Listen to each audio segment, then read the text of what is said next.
नमस्कार। आप सभी का हमारे YouTube चैनल पर हार्दिक स्वागत है। आज बायोलॉजी का एक नया चैप्टर है, जितने भी जीव हैं वो जनन कैसे करते हैं। ये बायोलॉजी का थर्ड चैप्टर है। 2 चैप्टर हम लोग पढ़ चुके हैं। जनन की बात करते हैं तो जनन के बारे में आप लोग जानते ही होंगे। जितने भी जीव होते हैं वो अपना पृथ्वी पर अस्तित्व बनाए रखने के लिए जनन की प्रक्रिया करते हैं। जो उनकी वंशागति होती है, उनके वंश होता है, उनको आगे बढ़ाने के लिए जनन करते हैं। जनन आपका होता है वो जीवों में अलग अलग प्रकार से होता है। कुछ जो उच्च श्रेणी के जीव होते हैं उनमें वो लैंगिक जनन की प्रक्रिया होती है। जो निम्न श्रेणी के जीव होते हैं उनमें अलैंगिक जनन की प्रक्रिया होती है। तो उसमें जनन की तो भी 2 प्रक्रिया है अपनी। तो एक तो जनन होता है वो आपका प्रजनन बोल सकते हैं उसको, अलैंगिक प्रजनन या अलैंगिक जनन होता है। दूसरा आपका लैंगिक जनन होता है। पेड़ पौधों में भी लैंगिक जनन और अलैंगिक जनन दोनों होते हैं। तो हम बात करेंगे आज जीव जनन कैसे करते हैं। तो सबसे पहले अपने को ये पता होना चाहिए जनन क्या होता है, उसकी भाषा क्या होती है।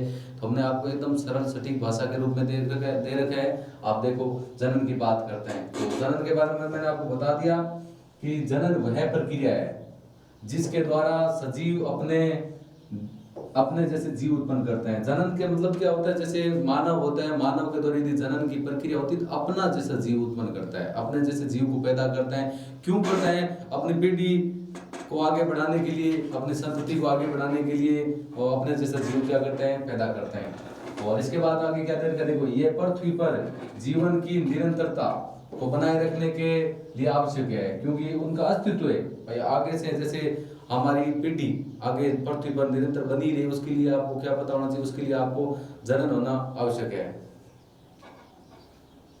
इसमें अगला आगे हम बात करते हैं जनन के बारे में। तो देखो यहाँ पे जो आपकी कोशिका होती है, तो कोशिका के केंद्र में पाए जाने वाले गुणसूत्र के डीएनए के अणुओं में आनुवांशिक गुण होते हैं। अब जितने भी आप बात इसकी कहाँ हो रही है, देखो आप बात कर रहे हैं आपके शरीर की जो कोशिकाएं होती है वो कोशिका में जो आपके केंद्रक होते हैं, और केंद्रक में पाए जाने वाले जो आपके गुणसूत्र होते हैं, गुणसूत्र के अंदर क्या होते हैं, डीएनए के अणुओं में क्या होते हैं, आनुवांशिक गुण होते हैं। डीएनए के अणुओं में आनुवांशिक गुण होते हैं।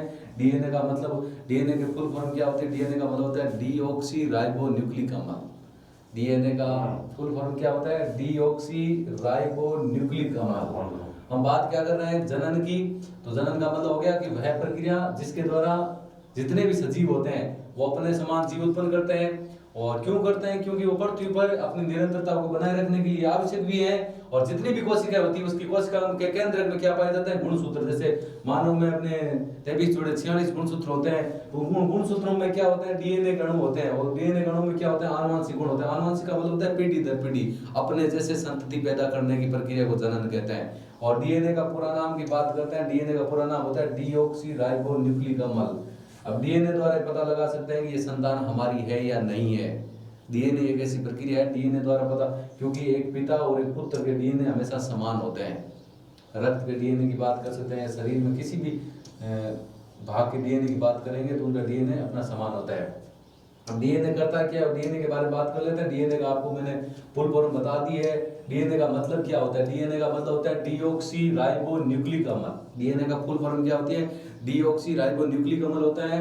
और डीएनए का काम क्या होता है अपने शरीर में, ये देखो अपने शरीर की प्रतिकृति आकृति बनाने का काम डीएनए करता है। और नई कोशिका, हमारे शरीर में जितनी भी नई कोशिका होती है, नई कोशिका को बनाने का काम कौन करता है, डीएनए करता है। और इससे कोशिकाओं में विभिन्नता उत्पन्न होती है, अलग अलग कोशिकाएं होती है। भाई आपको पता है शरीर में सारी कोशिकाएं एक जैसी होती नहीं, विभिन्नता उत्पन्न होती है।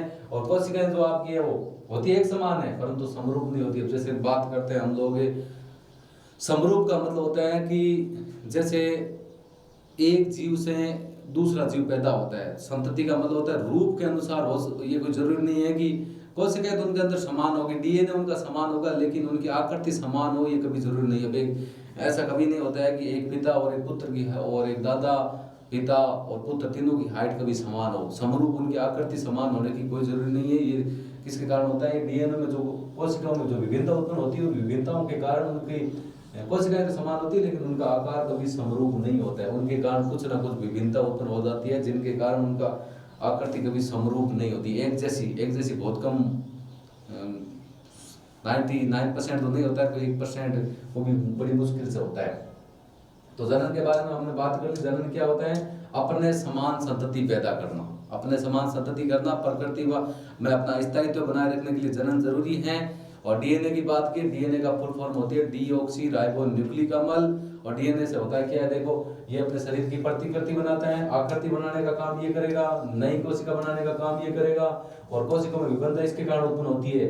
और नई कोशिका आपकी होती है एक समान जरूर है, लेकिन परंतु समरूप नहीं होती, उसके आकार कभी समान नहीं होता। उसके बाद में बात करें जो आपका जनन होता है, जनन दो प्रकार का होता है। अभी बात की थी जनन कितने प्रकार का होता है, जनन दो प्रकार का होता है। एक आपका हो गया लैंगिक जनन है और दूसरा आपका कौन सा हो गया, अलैंगिक जनन। एक आपका हो गया लैंगिक जनन, दूसरा कौन सा हो गया, अलैंगिक जनन। तो सबसे पहले हम बात करते हैं लैंगिक जनन क्या होता है। आपका जनन की दो विधि होगी, लैंगिक जनन और अलैंगिक जनन। तो देखो लैंगिक जनन का मतलब, लैंगिक जनन का मतलब होता है जिसके अंदर नर और मादा युग्मक दोनों सम्मिलित होते हैं और दोनों निषेचन की प्रक्रिया करके एक नया जीव पैदा करते हैं, उसको बोलते हैं लैंगिक जनन। तो भाषा परिभाषा देख लो, दो परिभाषा मैंने आपकी लिखवा रखी है।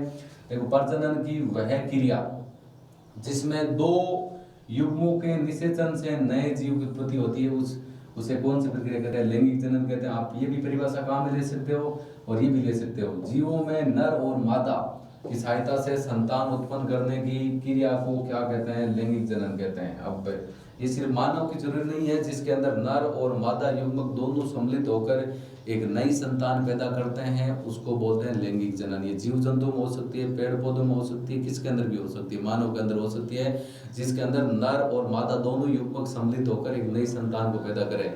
या नर जिसमें इसमें ये भी लिख सकते हैं कि जिसके अंदर क्या होता है, दो युग्मक की आपस में निषेचन की प्रक्रिया और एक नया जीव उत्पत्ति हो, उसको भी क्या बोलते हैं, लैंगिक जनन। दोनों में से कोई भी परिभाषा हम काम ले सकते हैं। लैंगिक जनन का मतलब आपको इतना होना चाहिए, इसके अंदर दोनों युग्मक भाग लेते हैं। अलैंगिक में इन दोनों में से एक ही लेगा। लैंगिक जनन का मतलब होता है जिसके अंदर नर और मादा दोनों युग्मक भाग लेते हैं और एक नई संतति पैदा करते हैं, उसको बोलते हैं लैंगिक जनन की प्रक्रिया।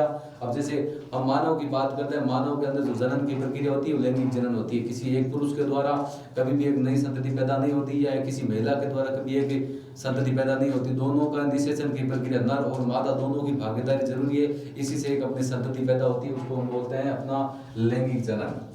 दोनों में निषेचन की प्रक्रिया होती है। तो आपने इसकी परिभाषा देख ली लैंगिक जनन की क्या होती है। आगे हम बात करते हैं लैंगिक जनन की। तो लैंगिक जनन होता है आपका वो उच्च वर्ग के जीव, जैसे हम जितने भी प्राणी हैं, पेड़ पौधे हैं, जितने उच्च वर्ग के जितने भी प्राणी होते हैं उनके अंदर क्या होता है, अपना लैंगिक जनन। क्योंकि इसके अंदर नर और मादा युग्मक दोनों सम्मिलित होते हैं, नर और मादा युग्मक दोनों भाग लेते हैं। नया जो जीव होता है वो आनुवंशिक रूप से पैतृक जीवों के समान होता है, लेकिन कभी समरूप नहीं होता। उनकी जो कोशिकाएं होती है उनके अंदर जो डीएनए होता है वो तो समान होते हैं, लेकिन समरूप आकृति बराबर हो, उसका उनका रूप एक जितना हो ये कोई जरूरी नहीं है। एक जैसा उसके जैसा हो ये भी कोई जरूरी नहीं। कोशिका समान जरूर होती है, समरूप का मतलब उनके जैसा ये कोई जरूरी नहीं है। और उनकी आकृति जैसे एक जितनी नहीं हो सकती ये कोई जरूरी नहीं है। समरूप उनके जैसे होने की जरूरी नहीं है, लेकिन उनके अंदर जो डीएनए होता है, उनकी कोशिकाएं होती है वो समान जरूर होती है। बात ध्यान रखना, एक पिता और एक माता के द्वारा जो अपनी पैतृक संतति पैदा होती है वो कभी समरूप नहीं होती। उनके अंदर जो डीएनए और गुणसूत्र होते हैं वो आपके हमेशा क्या होते हैं, समान होते हैं। ये बात आपको पता होना चाहिए। तो इसके बाद में बात करें कि जितने भी उच्च वर्गीय पौधे होते हैं वो जंतु में इस विधि से जनन होता है। आपके चाहे वो उच्च वर्गीय पौधे की बात करो चाहे जंतु की बात करो, उनके अंदर इस विधि से जनन होता है। कौन सी जनन होता है, आपका लैंगिक जनन होता है। जैसे हम लोग इसमें उदाहरण पूछे कि लैंगिक जनन की विधि किन के अंदर होती है, मानव के अंदर, मनुष्य के अंदर, तो आपको पता है लैंगिक जनन होता है जितने भी पुष्प पादप होते हैं उन पुष्प पादप के अंदर नर और मादा युग्मक दोनों भाग लेके अपनी वो प्रक्रिया सम्मिलित होती है। तो पुष्प पादप के अंदर भी लैंगिक जनन की प्रक्रिया होती है और मानव के अंदर तो आपको पता ही है लैंगिक। बहुत सारे कुछ प्राणी जितने भी हैं, पशु पक्षी जो भी आते हैं इसके अंदर सम्मिलित, सब में क्या होता है, लैंगिक जनन की प्रक्रिया होती है। अगला है अपना अलैंगिक जनन। अलैंगिक जनन का मतलब होता है जिसमें नर और मादा दोनों युग्मक में से एक ही भाग लेता है। प्रजनन की वह प्रक्रिया जिसके अंदर नर और मादा युग्मक दोनों में से एक ही भाग लेता है उसे कहते हैं अलैंगिक जनन।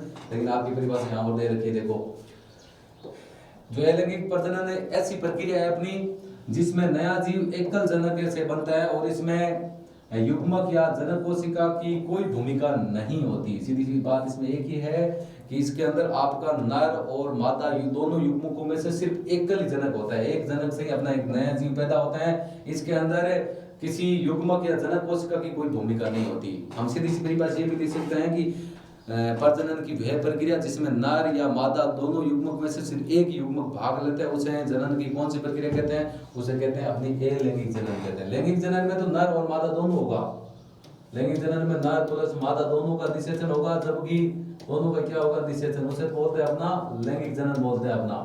जबकि अलैंगिक में नर या दोनों मादा दोनों में से एक ही एकल जीव भाग लेता है, वो प्रक्रिया होती है आपकी कौन सी, अलैंगिक जनन की प्रक्रिया होती है। उदाहरण की बात करें तो जितने भी एक कोशिक जीव होते हैं, एक कोशिक जीव अमीबा की बात कर लें, पैरामीशियम की बात कर लें, ये जितने भी जीव होते हैं, एक कोशिक जीव अमीबा हो गया, पैरामीशियम हो गया, तो उनमें क्या होता है आपकी कौन सी प्रक्रिया होती है, अलैंगिक जनन की प्रक्रिया होती है। इसमें सिर्फ एक ही जीव एक ही युग्मक भाग लेता है, चाहे वो नर हो चाहे मादा हो, इसमें अपने निषेचन की प्रक्रिया जरूरी नहीं होती।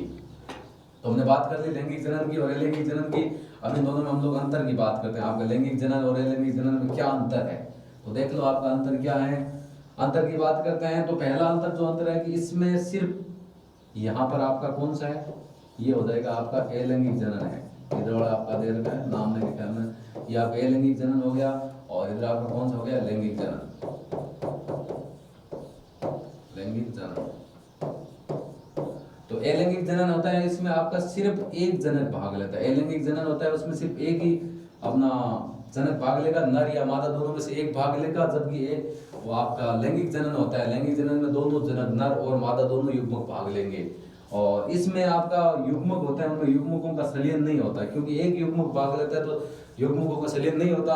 जबकि इसमें युग्मकों का आपस में क्या होता है, संलयन होता है, आपस में दोनों मिलते हैं, आपस दोनों में निषेचन की प्रक्रिया होती है। उसके बाद जो आपके अलैंगिक जनन होता है, इसमें केवल समसूत्री विभाजन होता है, मतलब समान गुणसूत्र होता है, सिर्फ जितने गुणसूत्र जो पैतृक में होंगे, मतलब उनके पिता में होंगे, उतने अपने उसमें पुत्र में होंगे। जो एक पैतृक संतति होती है, एक उनकी जो नई संतति होती है, भाई एक पिता से अपना पुत्र पैदा होता है, या किसी एक जीव से दूसरा जीव जो पैदा होगा, एक कोशिका से दूसरी नई कोशिका बनेगी, उन दोनों में गुणसूत्रों की संख्या आपकी समान होगी, उसमें आपका समसूत्री विभाजन होगा। जबकि दूसरे वाले इसमें जो लैंगिक जनन होता है, उसमें आपका अर्धसूत्री विभाजन भी होता है और समसूत्री विभाजन भी होता है, दोनों प्रक्रिया होती है। ये आपकी ज्यादातर कायिक कोशिका में होता है और ये आपकी जनक कोशिका में होता है, ध्यान रखना। ये आपके चार अंतर हो गए, दोबारा देख लो ध्यान से। ये आपका इस साइड वाला जो है ना, ये वाला भाग है आपका कौन सा है, ये वाला अलैंगिक जनन है, और ये आपका लैंगिक जनन है। इसमें सिर्फ एक जनक भाग लेता है नर और मादा में से, इसमें आपके दोनों जनक भाग लेते हैं। इसमें युग्मकों का संलयन नहीं होगा क्योंकि जनक एक ही है, इसमें आपका युग्मकों का संलयन होगा। और अलैंगिक जनन में कौन सा विभाजन होता है, इसमें आपका होता है समसूत्री विभाजन, और इसमें आपका अर्धसूत्री और समसूत्री दोनों विभाजन होते हैं। ये अपना किस्म होता है कायिक कोशिका में, और ये अपना किस्म होता है जनक कोशिका में। तो आज हम लोग टॉपिक इतना ही रखेंगे, अपना छोटा सा टॉपिक है। पहले हमने बात कर ली किसकी, जनन की। जनन क्या होता है, अपने समान संतति पैदा करना, जनन हो गया। उसके बाद हमने बात की लैंगिक जनन की, जिसमें नर और मादा दोनों युग्मक भाग लेके एक नई संतति पैदा करते हैं, उसे बोलते हैं लैंगिक जनन। और अलैंगिक जनन की बात करते हैं, अलैंगिक जनन में नर और मादा दोनों युग्मकों में से एक युग्मक अपना भाग लेता है, उसे बोलते हैं अलैंगिक जनन। और बात करते हैं लैंगिक और अलैंगिक जनन में अंतर की बात करते हैं। अंतर क्या आपको पता है, एकदम सरल सा है, जो भी हमने बात की। कौन कौन से कितने अंतर, चार अंतर आपको बताए हैं। वीडियो कैसा लगा, अच्छा लगा तो लाइक करें, वीडियो को शेयर करें और हमारे यूट्यूब चैनल को सब्सक्राइब करें। थैंक यू, जय हिंद, जय भारत।